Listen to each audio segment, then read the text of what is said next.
Hello, Mario! In this video, the first in a series of what I'm calling the Cost-Effective CRIBS series, we will have a look at what we're going to do and an introduction to the plan template. So first up, let's have a look at what we're going to do. So this situation here is a plan that we have received from Cost-Effective CRIBS, and this is what they want us to draw up and to build our proposal around, a proposal that we're going to put to the Housing Minister as part of the Affordable Housing Initiative.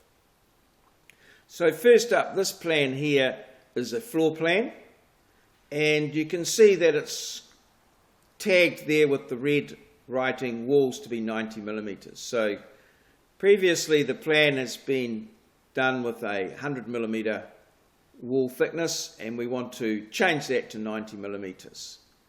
This is the floor plan.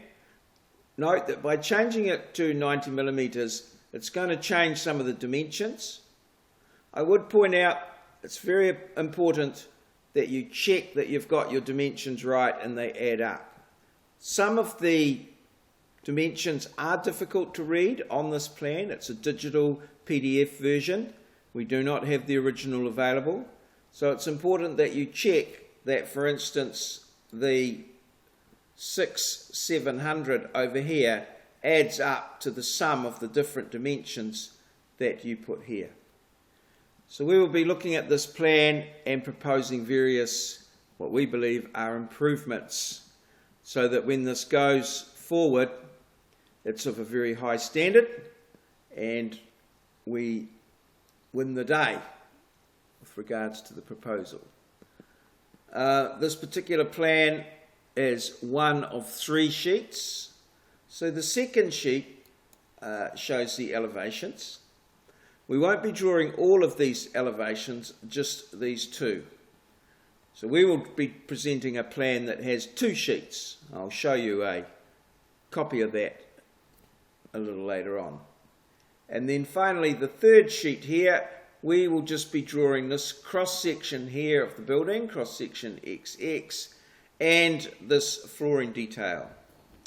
And we are going to be putting, as individuals, we're going to be putting all of that information together to form this plan here, I'm hoping. Here, that comes up. The first sheet, the floor plan, will just be a copy of the floor plan. I have shown it here with 100 millimetre wall widths. However, you will adjust that to 90. You will also note that there's a couple of dimensions here, as I alluded to earlier, where I didn't quite add things up properly, and I have adjusted them accordingly. However, I'm hoping that you will pick up those mistakes and not make the same mistakes that I did. So that's the floor plan, and then we look next at the second sheet, which will have elevations A and B, and cross-section XX here, and foundation detail A here. You'll note that the finished plan will not quite look like this, as some of these internal lines will not show up on the final product. So that's what we're going to do. Now the first step in this, the first step that we need to do is to draw the plan, what I call the plan form, or a template. So that is just the form that we'll use. You'll notice that we're using the same form for each plan. And what we have here is a plan form that I've got here. I'm just going to bring up now. And this is our blank plan form that we're going to create. And we use this as a template. So every time we draw a plan, we don't have to redraw this. We can just bring it up and then adjust it or as necessary.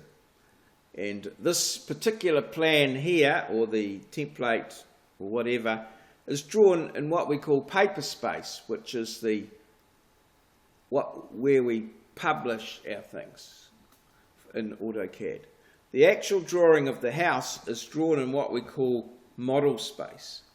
And in model space, everything in model space is in true life. It's at 1-to-1. So we draw everything as it is in the world, where it is in the world sometimes.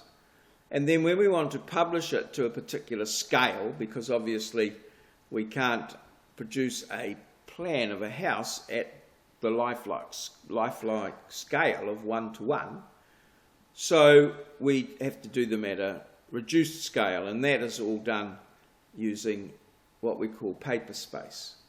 So there it is there. So I'm just going to, at this point in time, just finish this video here, and in the next video we will make a start on getting the template up and running.